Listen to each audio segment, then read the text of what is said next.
All right. Welcome, everybody, to the Sunday morning Science of Mind class with your host, Dr. Petra Weldes. If you're watching us on Zoom or you're watching us on Facebook Live, I just want to remind you guys that you can join us on the Zoom room by clicking in the description link above. I also want to encourage everybody to go to CSLDallas.org to find out about all the upcoming events, classes, and workshops that we have, as well as to get your daily feed of spiritual inspirational content. So without further ado, I'd like to present Dr. Peter Weldeth.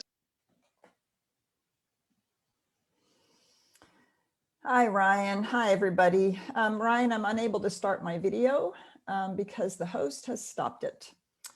So I don't know how to turn my video on at the moment. So I know that Ryan's going to do all the technical stuff in the background. We're really grateful for that. You should be able to unmute your video now. Thank you so much, Ryan. I really appreciate it. You may notice we're in a different place. I'm Dr. Petra, and you may notice I'm in a different place. Many of you may already know the center was flooded by some massive bursts of pipes. Our entire education wing, junior church, and sanctuary was underwater for easily 15 hours. Karen's going to talk a little bit more about that in our Sunday celebration. You may have already received emails about it. So I'm at home. We're doing this at home, and Ryan, thank God, is participating from his place as well, helping us with all the technological goodies, and we're happy that you're with us.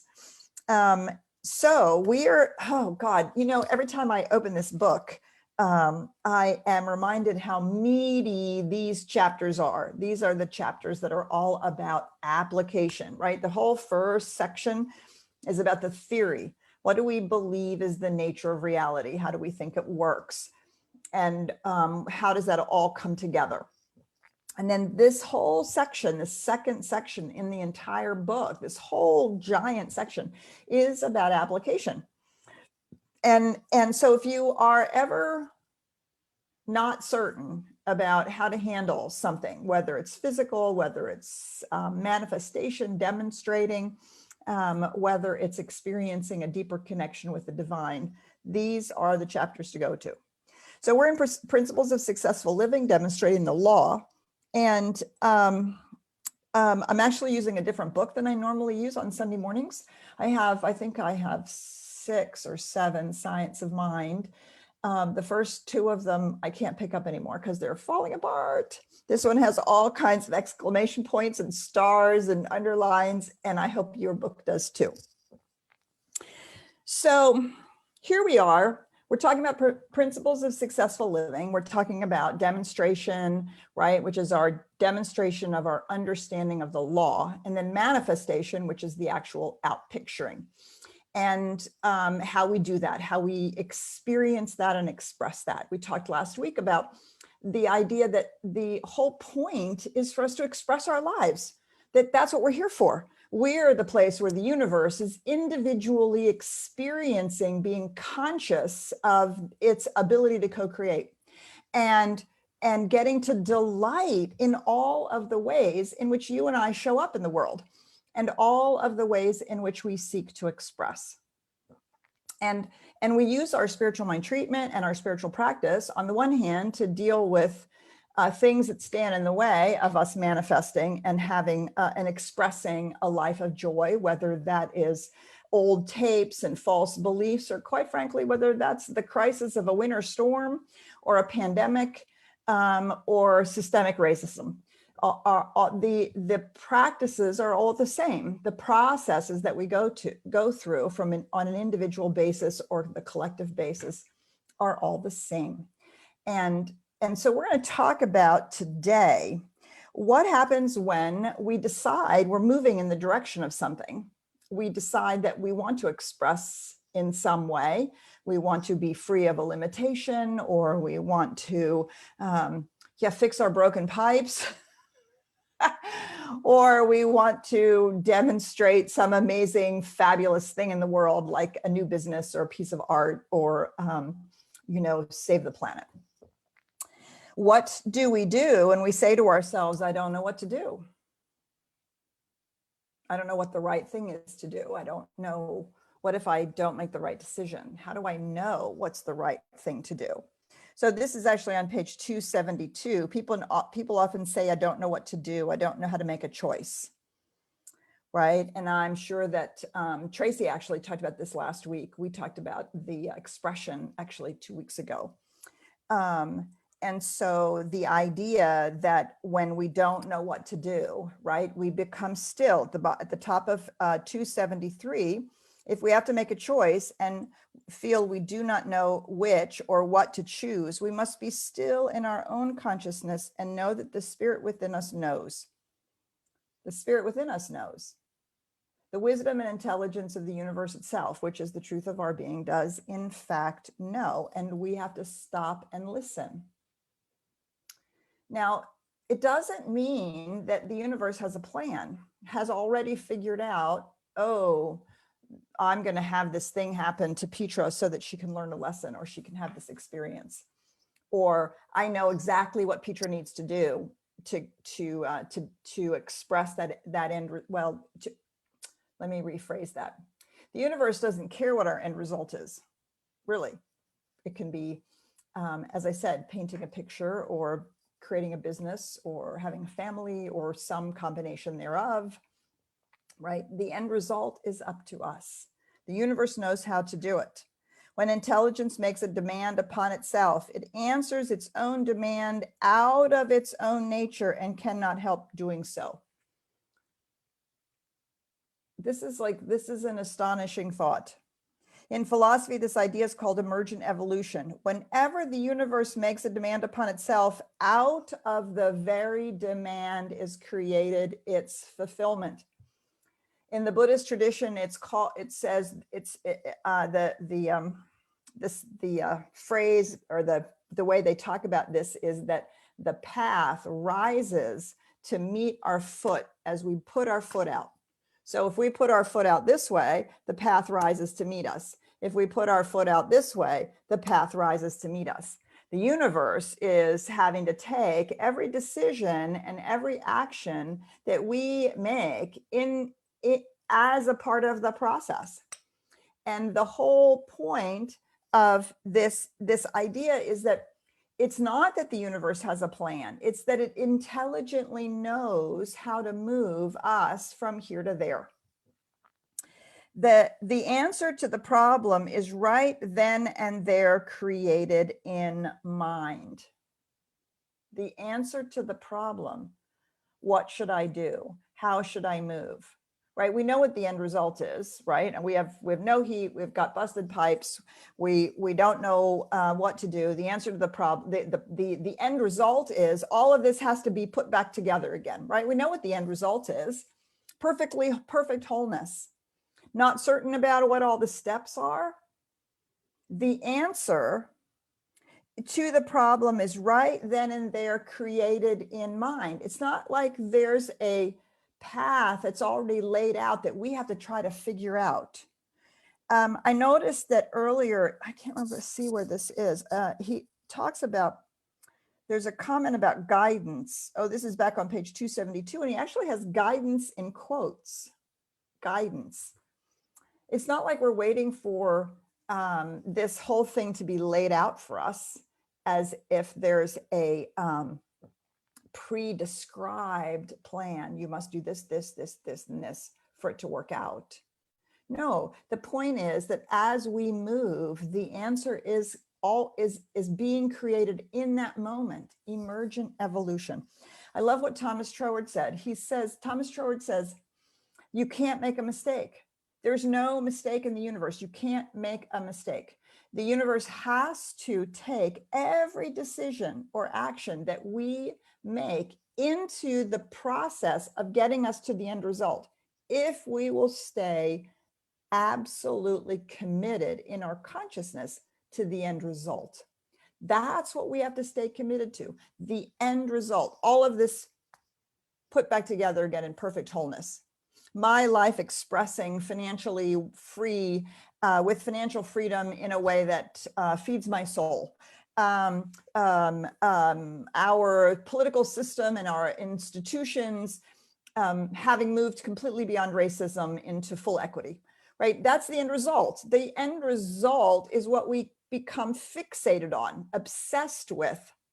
And whatever steps we take, we feel led to take, we feel inspired to take, we feel guided to take, or we just decide to take, every one of them has to be part of the process. The universe is so intelligent, even if we turn around and accidentally go what appears to be backwards or sideways, that has to be taken into consideration as the universe, the intelligence of the universe is taking us step by step to the end result. We have to be obsessed with the end result, not the rightness of the path. Yeah, I'd like to say that again. We have to be obsessed with the end result, not the rightness of the path. Because we might actually do some things that then turn out like, no, yeah, that doesn't feel right. Or, no, that didn't work out the way I thought it was. Well, that just means that there's more to learn. There's more evolution to emerge. There's something else to be tried. And that we ourselves are being grown through the process. And we ourselves are becoming more conscious, more aware, more engaged with our spiritual use of the law. And so no matter what, the answer to the problem is right then and there, created in mind. It is a new creation. I love what he goes on to say. The universe is forever, God is forever doing new things. And when we conceive new ideas, it is the act of the divine projecting itself into creation. A new idea. Joy in my life, even if my parents didn't have it. Abundance in my life, even if I grew up in a place of lack. No more poverty on the planet. No more racism. A healthy, sustainable economy with a healthy, sustainable planet. Right? These are new creations. These are brand new creations that have not been done before. And if we keep looking at the past and saying, well, it's never been done before, well, that's what the universe then has to keep creating for us. But the moment that we say, this is the new creation that we are going to be obsessed about, not why we don't have it, not what's wrong with it, not, and when my mother looked at me funny and my dad did this and blah, blah, blah, all that past stuff, right? Not focusing on that, but focusing on the vision of the end result. The answer to the problem is right then and there, created in mind. And our stillness is feeling that little nudge, that push, that try this, try that. Well, it's never been done before. Well, I don't know if that's going to work out. Well, that's okay, right? We're part of the process. So I love this little example that he gives. This is really great. There were no flying machines until we made them. The spirit did not have a lot of little flying machine models put away in a cosmic cupboard somewhere. I love that image. But the mind that conceived the possibility of a flying machine and all the laws of aerodynamics is God, is that universal infinite reality. The mind we use is this mind of the universe. This is God in us. And it is only through this mind that we understand anything. This mind in us responding to us is God speaking and God answering. The highest God and the innermost God is one God, right? The one infinite reality, the one ultimate life. If you're not resonant with the word God, that one infinite reality is both that transcendent intelligence and the immanent reality of who we are. And it's the same mind that is moving as us as individuals. So we're not looking for, how do we want to say this? We're not looking for like the perfect answer. Like, oh, I'm going to make a flying machine. So I'm going to sit here and the universe is going to drop in the perfect flying machine, which it already has envisioned somehow. Right? There's There's a school of absolute metaphysics that actually believes that, but the science mind does not, because we are the place where the universe is actually imagining new things that have never been imagined before, creating new things that have never been created before. Of course, as we know in our own lives, some of those new things we thought were going to be great, and they're not so great, are they? And that's how our choices are educated. That's how we get to be educated in which choices, which things that we want to do and create. And I don't just mean material things, although that too. Do we want to do and create actually further life, are in alignment with life? And which of them are purely, well, either just for ourselves alone, which is, maybe okay, doesn't really necessarily harm anybody. But the problem is a lot of times it does, because it's not for life as a whole. And so we get to see, oh, and I just want things just for myself. I can make a mess. But when I take into consideration not just what I want, absolutely, and how that engages with others, and how that creates a flourishing, thriving, sustainable life experience, well, yeah, then let's go for it. And it will be something that has never been before, that we are creating new creations. So here's the thing, right? I think the mistake we make is that we think that the universe is going to give us our end result. We're like waiting for the inspiration. What's the end result? And then we run around trying to figure out how to get there. How are we going to make that happen, right? It's exactly the opposite. It's exactly the opposite. Our job is to pick an end result. Pick the end result. That is the thing we must choose. And if we refuse to choose an end result, what's going to happen? All the end results that have ever been are the ones that are going to keep getting recreated. And so if we love our life and we love everything about our life, great. But in those areas that we don't love, or those areas that aren't playing out the way we would like them to play out, or those areas in our society and our culture that we look around and go, no, this is not in alignment with spiritual truth, right? We have to pick the end result. And then we have to let the universe, the law of cause and effect, take that end result as the cause, and understand that it is the intelligence that knows how to create that end result. And we have to be moved along the way. We have to do our part, take our steps, grow into a new idea, grow into the possibility, grow into becoming the person who has or does or is that, right? So there's lots and lots and lots of stuff that's our part in that. But it's not waiting for the universe to give us guidance. What should I pick? The only thing the universe is going to say is pick life. Pick life. But if we give no specificity to it, a happy life, a life not like my parents, an abundant life, a joy-filled life, a life in the woods, a life in the city, a life that is meaningful, creative through helping people, a life that is extraordinarily creative in solving the economic problems of the world, right? I mean, we have to pick the end result. The law, the universe that's the cause, right? When we say the law, we're talking about the universal law of cause and effect. And the intelligence, it is the mind of the universe that knows how cause becomes effect. It knows how to do that. And that's where we have to then listen for the guidance, be led, be confident, step out and trust that the path is going to rise to meet our foot, and see that it will unfold.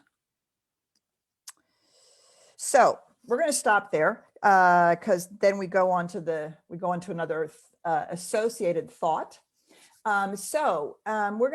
We're gonna turn it over to Ryan and have an opportunity now to have some sharing, some conversations, see if we have any hands raised or comments.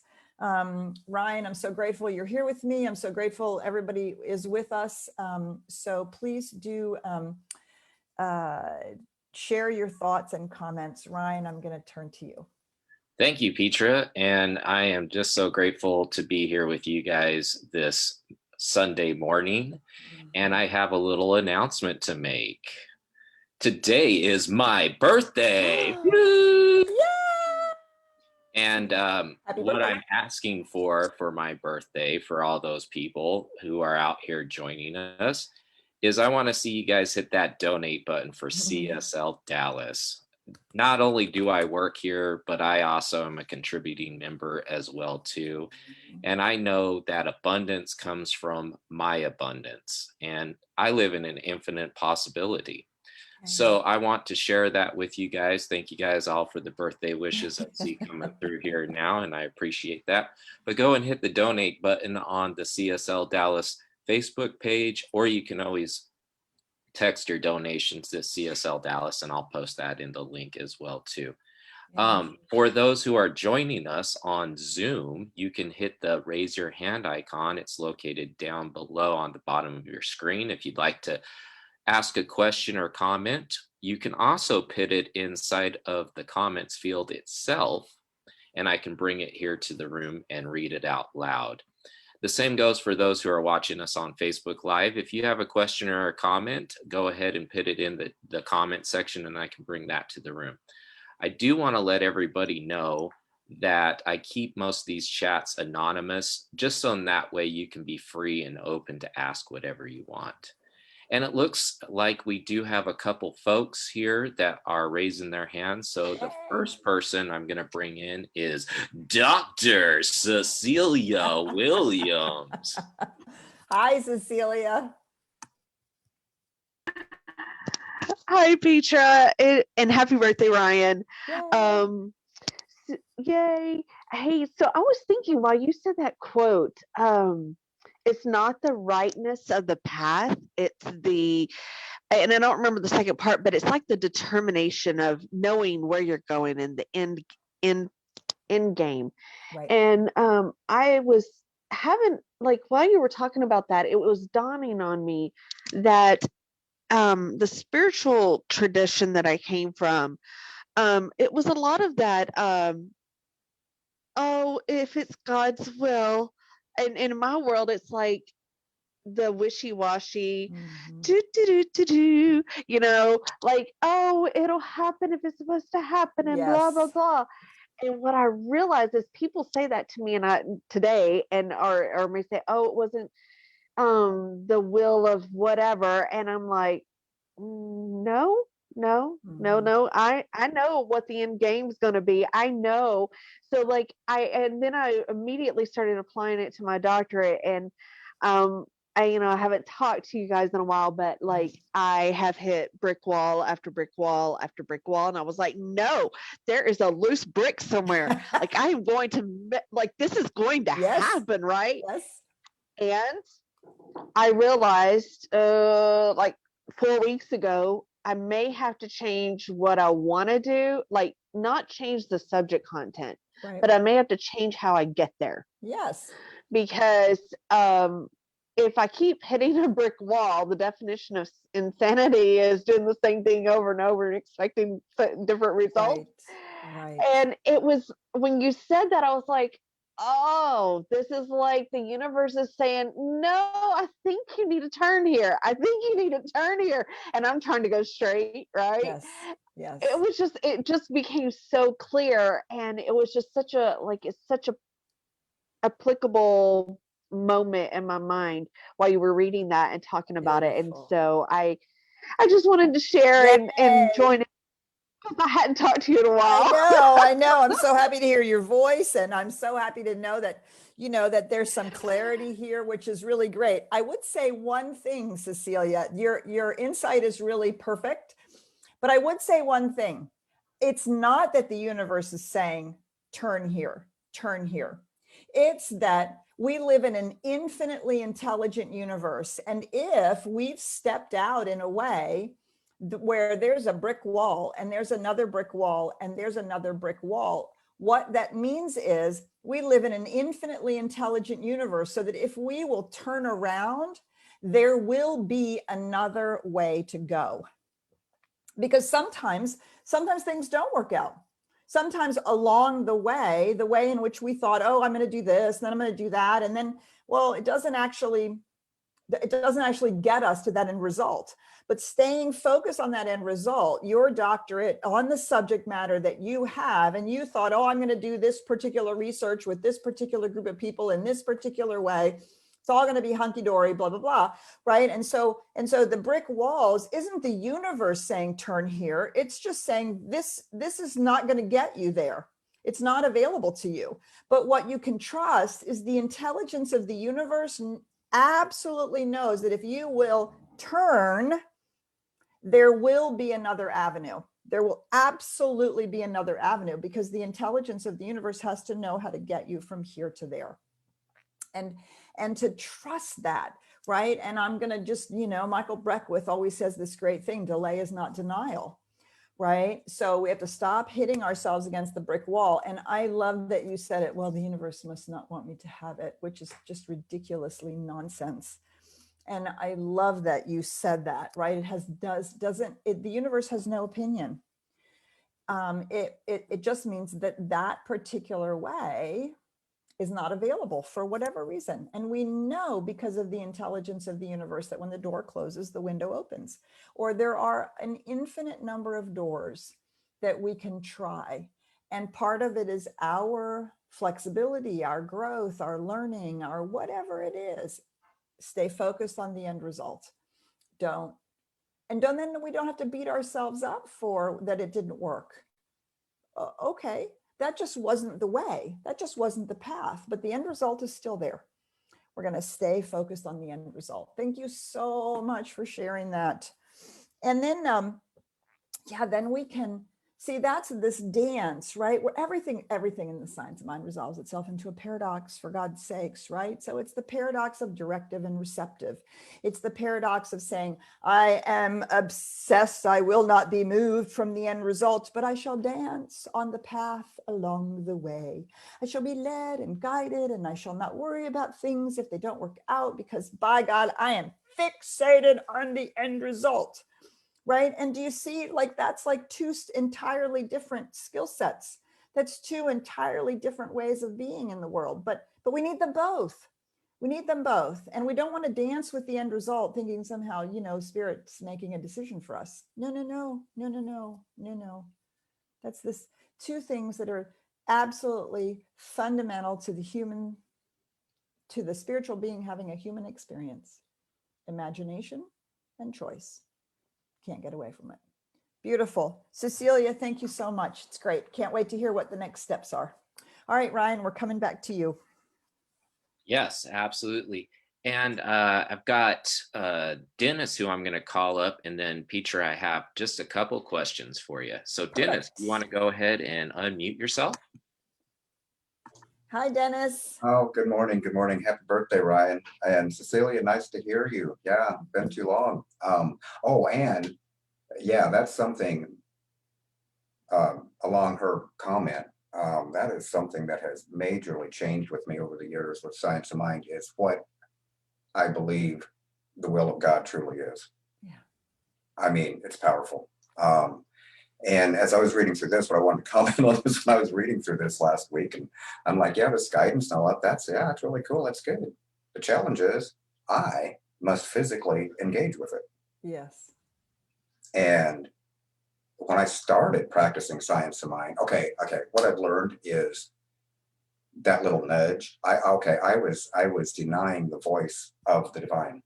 Mm-hmm. So what I've come to work out is that just kind of step back and, okay, this decision I'm making, kind of sort of overthinking it actually, but just making sure that all different directions that I can come up with, that it's in alignment. Yes. And move forward. Yes. And if I move forward, it doesn't work out, well, then that's not a mistake, because that's another thing that's changed too, is what I believe a mistake is. Like, Mhm. God, I was explaining this to somebody just the other day. I said, it was kind of like, let's pretend to have a big backyard with a bunch of trees in it. I want to chop down this tree for firewood. And so I'm envisioning this end result. Well, I get the chainsaw out, I chop down the tree. Oops, it falls up against another tree. And you would tell me, oh man, you messed up. No, we're just on to step 2. Mhm. It hurt no one. It didn't hurt the tree that was, you see? So yeah, and this is what keeps me stepping out and Mhm. outside of my comfort zone. Yes. Knowing Beautiful. that, okay, no, it's in alignment. It's everything's gonna be fine. Don't Yes. just do it. Beautiful. That is so great, Dennis. Thank you so much for sharing that. I love that. And the idea that, yes, you just step out, and the idea that we can make a mistake and not become panicked about it, and not become, it's an opportunity to learn. Maybe the next time I fell a tree, I'll actually know how to make sure that it lands where I want it to land. But that's part of the learning process too. I still have my tree, I still cut it down, I'm still going to get my firewood, right? And so we have this idea that the process has to be perfect. No, the process is fraught with learning and growth and possibilities and changing directions, and we have to be part of that. And I love that. I love that you said we have to actually listen to the nudge. I have become so aware of how easy it is for me to override that little nudge, because I feel as though I know what I need to be doing. I tend to be very what do I want to say? One of my highest values is responsibility. And so I know what my responsibilities are. I do. I know what my responsibilities are at home and at work and with my granddaughter and all that stuff. And so I know what, and I'm just moving according to my responsibilities. And then I'll have a little nudge, like take a walk. It's a beautiful day, take a walk. It's a beautiful day, have a little water, take a walk. And I can just brush that aside so effortlessly because I'm being responsible and I'm being responsible and I've, and how easily we brush those little nudges aside. And the more that we learn to feel those little nudges, then we start to hear the larger nudges. You should call that person. Why don't you take that class? Oh, I haven't been in school forever. I can't, I don't do school. No, take that class. Or why don't you think about, maybe that kind of a job instead of, this, I don't know, right? So the other thing that I know about these nudges, I'm very good at them around work and CSLDallas and my ministry and things like that. Not only so good about it personally, so we're just working on that. What I know about these nudges is that while they may make us uncomfortable, because they're getting us out of our comfort zone, which you said, they're never fear-based. And that's the difference. That's how you know that it's an inspirational nudge and not an instinctual reaction out of an old pattern. They're never fear-based. They are always for life, for growth, and they may make us frightened because they pull us out of our comfort zone. Now, our instinct that says this is a dangerous situation, I need to move away from it, is not an inspiration. It's not a nudge from the universe. It is actually an instinctive response because there's something that we recognize that is dangerous, which can be very true and can also be a projection of ours. An intuition, an inspiration, a guidance is always about life for life. How do I express more? And it may take us out of our comfort zone, but it will always be something that expands us. And Dennis, as you said, is in alignment with life. Beautiful. Thank you so much for sharing that. Ryan. Yes, thank you for sharing. Okay, so I'm going to actually get a question in here for you, and then we're going to call up Shauna here in just a second. So this question, I think a lot of folks can actually really resonate with it. It asks, I'm currently looking for a job. I was once told to pray not about this or that particular job, but instead about perfect work. But if and when I'm faced with choosing what to apply for, hopefully between the two, I would like to know how I can decide what is my perfect work. I still find myself stuck in this issue. What are your thoughts about that, Petra? Yeah, well, I have many thoughts about that. Let me just tell you that. Just share one. We only have 15 more minutes. Okay. So I wanted to say two slightly different things. The first one is I want to remind everybody, you need to go watch the movie Soul if you haven't. Disney's new animated movie, Pixar. I think it's Pixar, doesn't matter. Soul. I don't believe any of us have perfect work. I don't think we came here to be an accountant or to take a job at a particular company or to be the CEO of a not-for-profit or to, I don't think that's what we came here to be. We came here to be ourselves. We came here to do what is ours to do, which is to express life uniquely as us, to give an avenue for the universe to have an individualized experience of life in the color and texture and flavor that is uniquely ours, which is the combination of nature and nurture, what our DNA designed in terms of our brain and our bodies, what our environment created and based on what we grew up in, what we came in with, right? All of that package.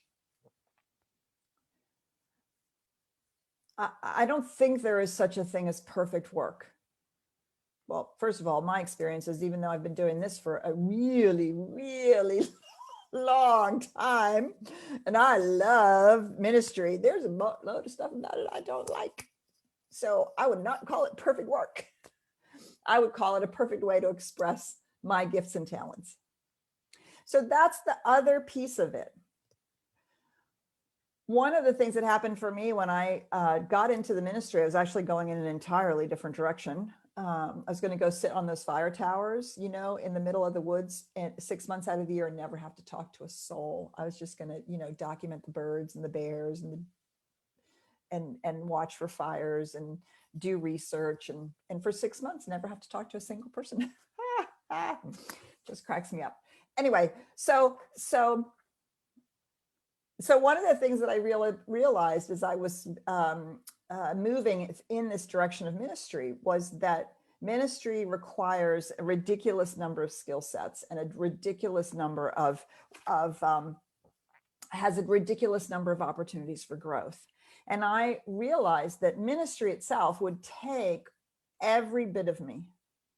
It would require all of my creativity, all of my organizational skills, all of my ability to work with people, all of my ability to teach and organize and administrate, right? And that I would have to grow in every single one of those areas. And I thought, oh my God, I will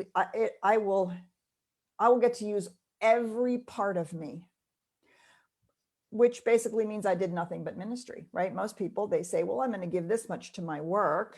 My work is going to take my accounting brain or my, you know, love for people. But then I have this part over here, which takes my love for physical activity, and I'm going to become a skier, or I'm going to snow ski in the winter, and I'm going to water ski in the summer. And I have these hobbies and these other ways.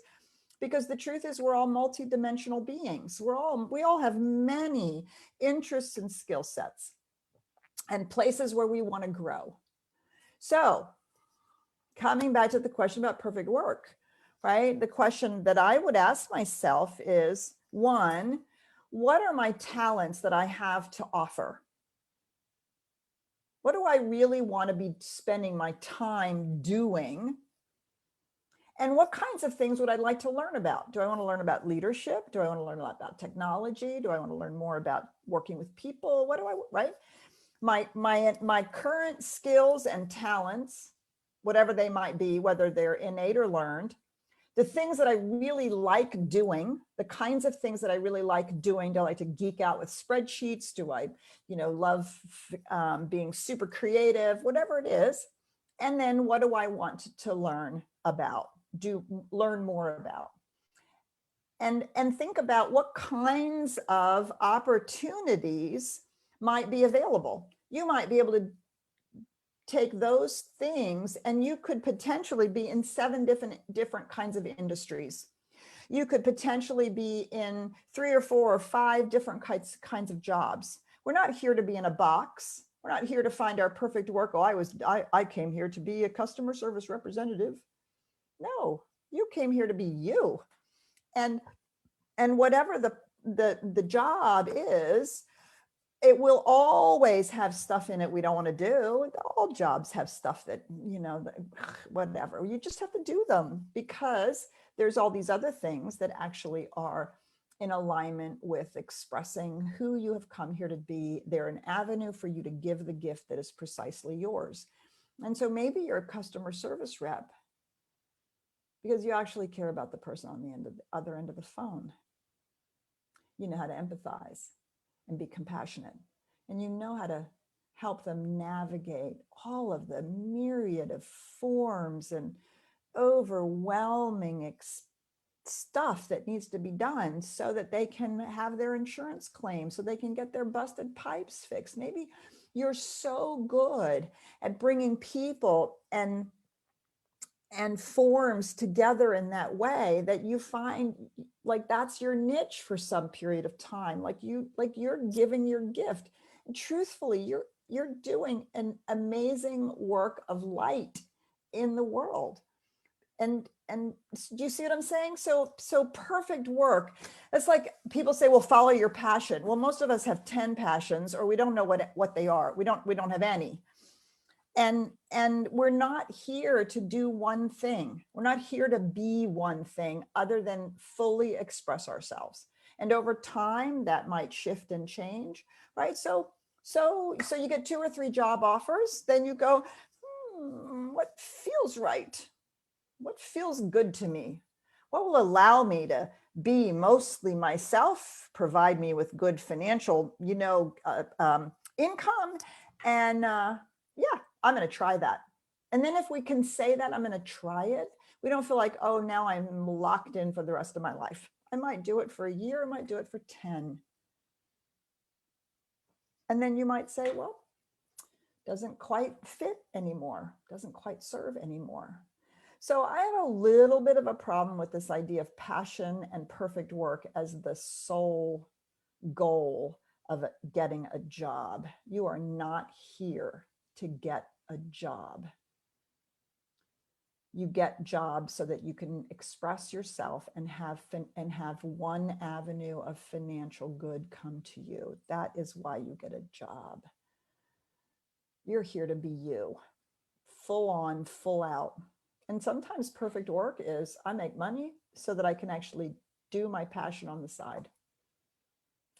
All right, well, that was more than 2 things. There you go. Those are my thoughts on it, and I absolutely know that the perfect work is the job that you choose, and whether, as I said, whether you're there for a year or 10. Yeah, and I wanted to share with you too, Peter. Remember our little inside joke about the man who chops wood and fetches water? Well, yes. What does he do when he becomes enlightened? He chops wood and fetches water. I was really thinking about how enlightened I was over this last week, because guess what I was doing? Chopping wood and boiling water. So I felt super enlightened, and that was my purpose for that week, is to do that. And it felt good to help others in that process. Yes. All right. We only have a few minutes left. So I'm going to call up Shauna. You're going to be our last person. Shauna, you want to go ahead and unmute yourself? Hi, Shauna. Good morning, Dr. Petra. Good morning, Ryan. So I'll try to make this very quick. Dr. Petra, you were just talking straight to me this morning. So I do obsess about the rightness and the vision, the rightness of the end result, because I'm one of these people that in order to move forward, I really need to know the end in mind. That's really important to me. And like you, or some ways like you that you were talking about yourself, my conditioned self is highly trained in being responsible and productive. I was the oldest of 5. That was very much the definition of my role in the family, right? So I have this vision, and the part for me to release is worrying about the past. Yes. And I have some seeds I plant that come very easily to me in my life. And then there are some others that I've waited to see the blossoming for quite a long time. And you and I have talked about passion before. And I've realized that what is counterintuitive to how I was raised and what I believe, which is being productive and making things happen, right, is that I have to let go of the past. Yeah. And one of the things that has been counterintuitive in my life is the letting go, and just living in the present moment. And over the last couple of years, I've realized that for me, which is so counterintuitive to everything that is wired in me, is that I am doing it right when I'm just having fun every day. Yes. And it feels non-productive and non-responsible, and yet I'm coming to the conclusion that that's what I'm supposed to, and you just reinforced it like crazy today, but it's just like really hard for me to be able to rewire myself and say the most productive thing you can do every day is listen to the nudge and dance and just have fun along the way. Yes. And that is productivity, right? Yes. Right. But my conditioned self, it's really a daily struggle to let go and just dance and have fun. Yes. So how, I don't know. I don't know if you have the answer. How do you rewire your brain to think that is being productive? Right. Thank you so much, Shauna, for sharing that. I hear your struggle with it, and I hear the pain and the angst around it. And yet there's also something really pulling you in that direction. And I think this is where the question of passion does in fact come in. For the length of time that I've done the ministry, 95% of the time, I feel like I've been playing, because it is in alignment with my passion. It's in alignment with who I have come here to be. And I think that's really important. And our culture and we have a Puritan Calvinistic culture. Our Judeo-Christian culture in the United States is fundamentally predicated on, that you are in favor with God if your life is successful. Therefore, you are to be productive. That has been supported by the way in which our businesses and corporations and companies have all been aligned in the last, 30, 50 years, whatever it is, however long, 100 years, I don't know. Productivity and achievement and accomplishment have become the only ways in which we see our value. And we see our value because we see it as valuable because that has been monetized. Our productivity has been monetized, as if that is what we've come here to do. And it's not.